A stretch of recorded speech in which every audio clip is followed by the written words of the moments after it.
Assalamualaikum warahmatullahi wabarakatuh. Alhamdulillah, hamdan wa syukran lillah, salaman wa thayyiban, salaman solatan wa salaman ala rasulillah sallallahu alaihi wasallam. Pada kesempatan kultum hari ini tentang adab kita dalam berjalan dan berbicara, tapi kita lanjut, ini sudah edisi ketiga. Kita akan masih mentadaburi surat Luqman ayat 19 tentang surat yang berbunyi waqasid fi masyika waqdud min sautik inna ankarul aswati law sautul hamir, dan sederhanakanlah kamu dalam berjalan dan lunakkanlah suaramu, sesungguhnya seburuk-buruk suara ialah suara keledai. Nah, kemarin sudah kita bicarakan tentang maksud tafsir ataupun tadabbur secara umum. Nah, kita spesifikkan, kalau kemarin kita menspesifikkan tentang maksud waqsid fi masyika diwujudkan dalam pelaksanaan dalam adab dalam berjalan. Kemudian kita akan mentadabburi waqdud min sautik, sederhanakan atau lunakkanlah suaramu, berarti ini berhubungan dengan adab atau etika kita dalam berbicara. Maka kita langsung menjelaskan poin-poin tentang bagaimana adab kita di dalam berbicara. Nah, untuk hari ini kita akan menjelaskan adab berbicara, kurang lebih ada 12, tetapi pada sesi kali ini hanya 6, 1 sampai 6 adab berbicara. Karena kita harus ingat, jadi kita harus ingat sesungguhnya Rasulullah sudah mewanti-wanti, sesungguhnya barang siapa yang bisa menjaga lisannya dan apa yang antara dua kemaluannya atau kemaluannya, maka dijamin surga. Maka menjaga lisan itu bagian dari setengah agama. Setengah agama lagi adalah menjaga kehormatan atau kemaluan. Nah, otomatis ketika kita berbicara menggunakan adab-adab Islami, maka kita berarti telah mengamalkan separuh agama. Apa saja adab dalam berbicara? Yang pertama adalah berbicara hanya dalam perkara kebaikan. Jadi pastikan berbicara itu pembicaraannya itu adalah hal yang baik. Ini idealnya. Jadi idealnya seperti itu. Apakah boleh hanya berbicara ya nggak ada gunanya, ataupun ya itu kan pilihan ya. Tapi kalau kita sebagai seorang mukmin, hendaknya ketika berbicara itu adalah dalam kebaikan. Ya kalau yang sia-sia mungkin hanya biasa-biasa saja ya boleh, tapi ya intinya kalau bisa yang mendominasi pembicaraan kita adalah hal-hal yang bernilai kebaikan. Karena salah satu amalan itu yang dicatat itu adalah amalan lisan. Jadi kalau kita semakin banyak berbicara dalam kebaikannya, berarti kan semakin banyak ngomong itu semakin banyak pahala gitu loh. Nah kan gitu, kan sama-sama keluar tenaga ya. Kalau bahasa kita air liurnya sama-sama berbicara, air liurnya kering, sama-sama kering. Yang satu kalau dia berbicara dalam hal kebaikan kan berarti keringnya air liur itu kan bernilai pahala. Tapi kalau berbicara hal yang biasa saja, nggak ada kebaikan sama sekali, berarti ya nggak ada dapat apa-apa. Dan naudzubillah kalau banyak berbicara hal-hal yang mengandung dosa untuk perbuatan berbicara kotor, berbicara menyakiti orang, dan yang semua yang perkataan-perkataan yang diharamkan oleh Allah Subhanahu wa taala. Naudzubillah min dzalik. Maka itu pastikan ketika kita berbicara menggunakan adab-adab dalam berbicara. Kalau kita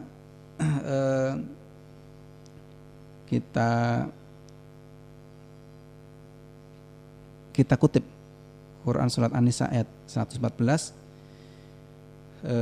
a'udzubillahi minasyaitonir rajim, la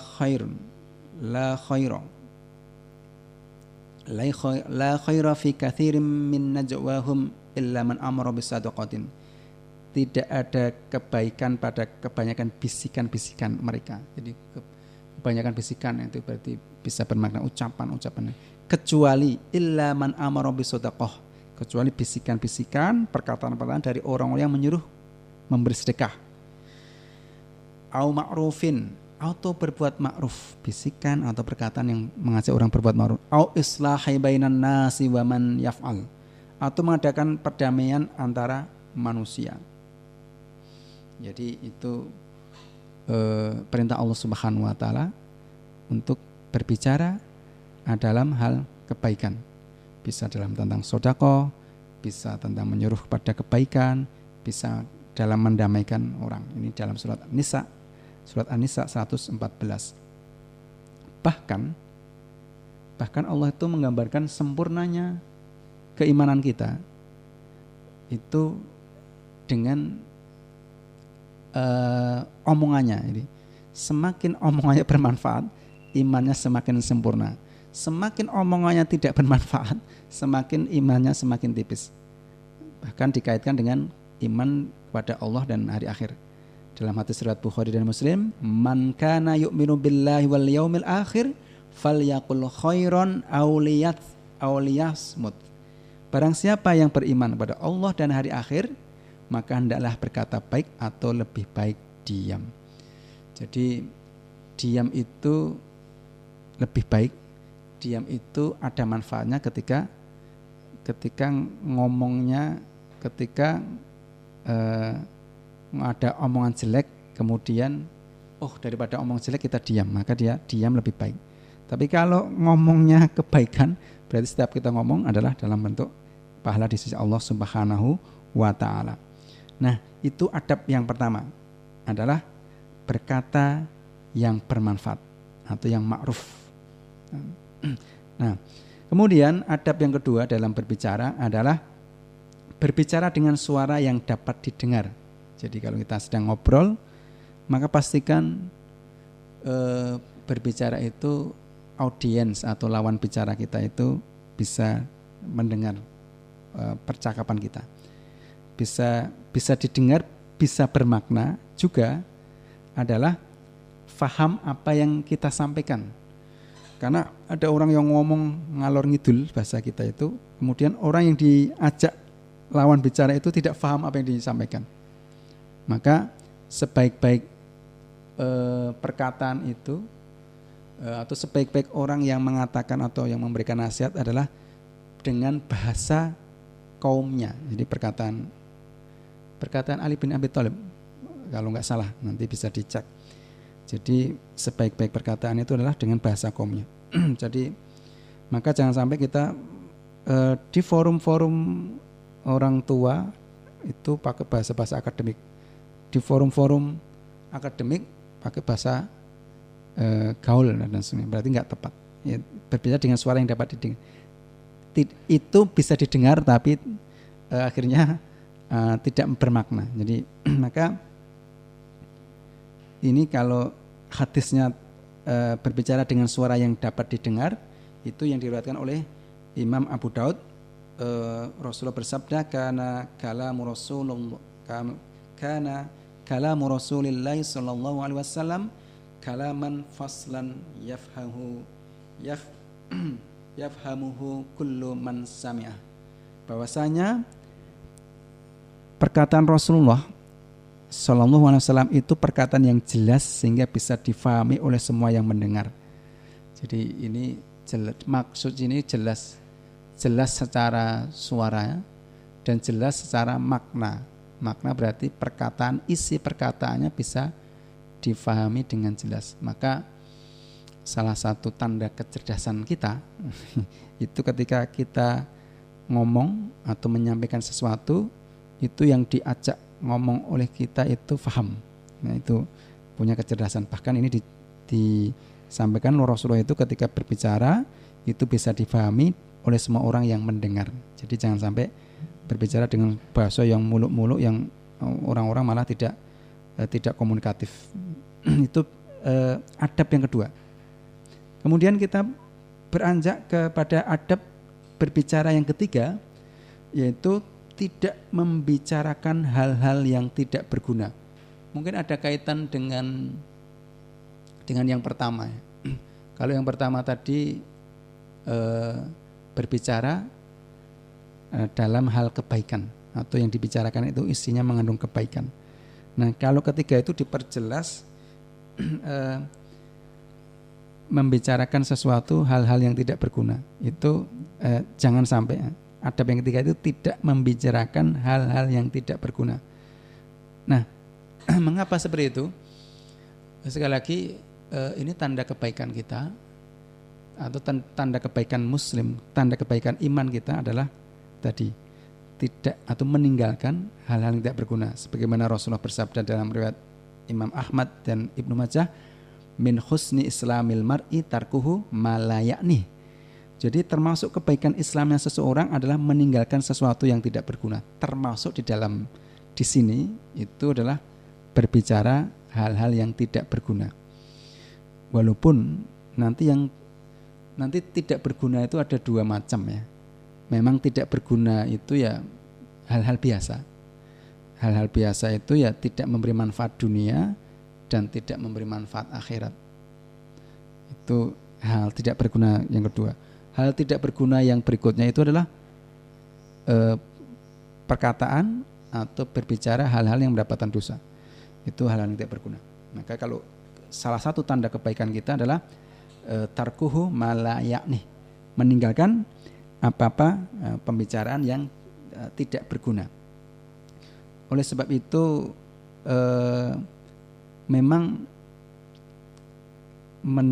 membicarakan kebaikan itu mungkin bagi orang kadang-kadang kalau bukan salah pergaulan ya. Dan memang kadang-kadang kita harus mencari circle yang ketika kita ngomong kebaikan itu tidak dicemooh. Kan kadang-kadang ada forum ataupun kelompok-kelompok, bukan kelompok ya, istilahnya teman-teman yang kalau kita ngomong tentang kebaikan, ngajak sholat, dikatain sok suci lo, sok ini kan sini. Kemudian di giliran ngomong tentang ghibah ataupun membicarakan kejelekan orang, baik itu artis, baik itu pokoknya itu malah dipuji misalnya. Berarti kan kita perlu ganti circle kalau tidak bisa mengubah. Karena kalau kita di situ, kalau bisa gitu, jadi kalau di forum yang seringnya berbicara itu jorok, kotor, jorok itu bisa bermakna pornografi, bermakna cacian, bermakna ghibah, membicarakan keburukan orang lain. Ketika kita nyaman di situ, nyaman di forum yang isinya seperti itu, cacian, ghibah, kemudian itu, maka hati-hati. Mengapa hati-hati? Rasulullah itu menggelari orang yang berkumpul ataupun di dalam forum yang isinya itu keburukan itu dengan sebutan setan bisu. Jadi setan bisu. Maka naudzubillah min dzalik, kalau kita itu nyaman dengan lingkungan yang berbicara kotor, maka jadi setan bisu. Maka kita bisa jadi akan mendapatkan dosa lantaran kita ridho dengan perkataan buruk itu. Jadi tanda tidak ridho dengan perkataan buruk itu dan kita nanti tidak akan mendapatkan dosa karena minimal keimanan itu kan hatinya mengingkari. Jadi kalau nggak nyaman sudah sampai enggak lah, saya pengennya ngomong yang baik-baik aja, kalau buruk saya mendingan menghindar biar tidak kecipratan dosa. Yang penting sudah mengingatkan seperti itu. Itu adab yang ketiga, tidak membicarakan hal-hal yang tidak berguna. Kemudian yang keempat, adab berbicara yang keempat adalah tidak semua apa yang didengar harus disampaikan. Jadi maksudnya apa? Kalau kita ngobrol kepada orang, kita mendapat informasi tentang orang. Jadi kadang-kadang kita mendapat informasi, ada hal-hal yang sifatnya itu perkataan yang mengumbar aib orang. Otomatis ketika kita ngobrol ya otomatis hal-hal yang itu ya kita skip, kita abaikan, jangan sampai. Jadi jangan sampai yang didengar itu disampaikan semuanya, termasuk yang jelek-jelek, padahal kita ada perintah Allah untuk menutup aib saudara kita. Kalau kita bisa menutup aib saudara kita, berarti nanti aib kita di akhirat ditutupin. Kalau aibnya ditutup berarti kita punya dosa, berarti dianggap tidak ada karena tertutup gitu. Nah, maka kita perlu mencermati ketika berbicara itu tidak semua hal-hal yang kita ketahui itu kita sampaikan. Rasulullah bersabda dalam hadis riwayat Muslim, kafa bil mar'i ithman an yuhadditha bikulli ma sami'a. Cukuplah menjadi suatu dosa bagi seseorang yaitu apabila ia membicarakan semua apa yang telah ia dengar. Jadi termasuk menjadi suatu dosa. Jadi kalau kita yang semua kita dengar tentang orang lain, kemudian kita bicarakan semua yang telah kita dengar tersebut. Jadi ini ada perintah untuk menyaring, menyeleksi apa yang kita dengar.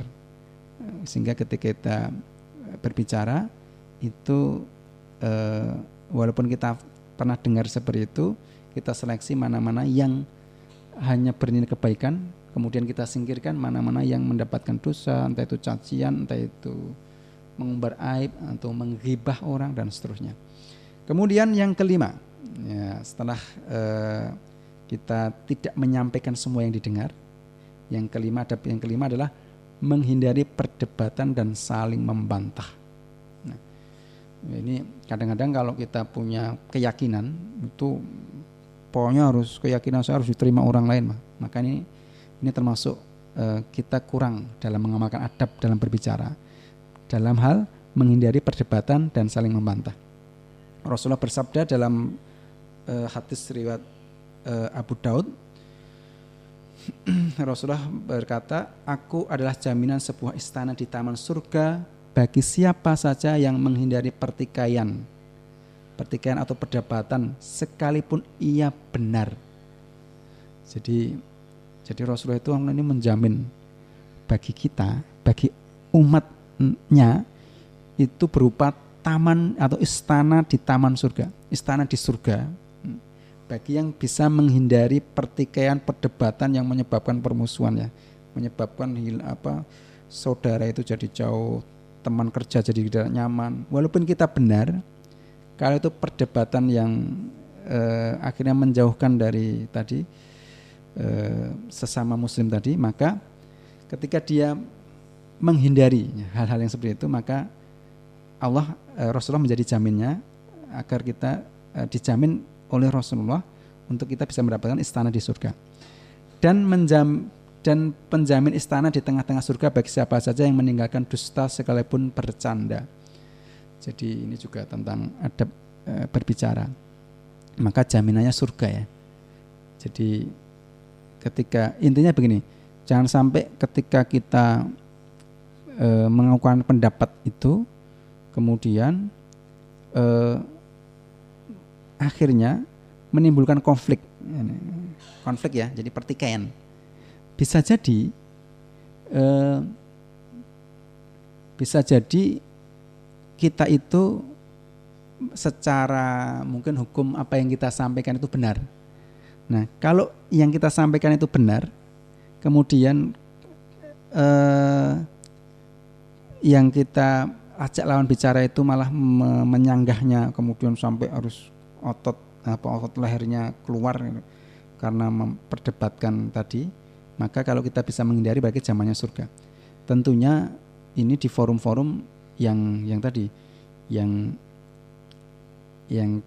debat kusir, ya. Kalau debat ilmiah kan otomatis kan sudah siap argumen, tapi kalau yang namanya debat kusir, pokoknya debat hanya bermodalkan semangat saja, tidak disepakatin dulu mana yang lebih kuat sesuai dengan Al-Quran atau tidak dan seterusnya. Maka intinya menghindari perdebatan yang memecah belah persaudaraan kita.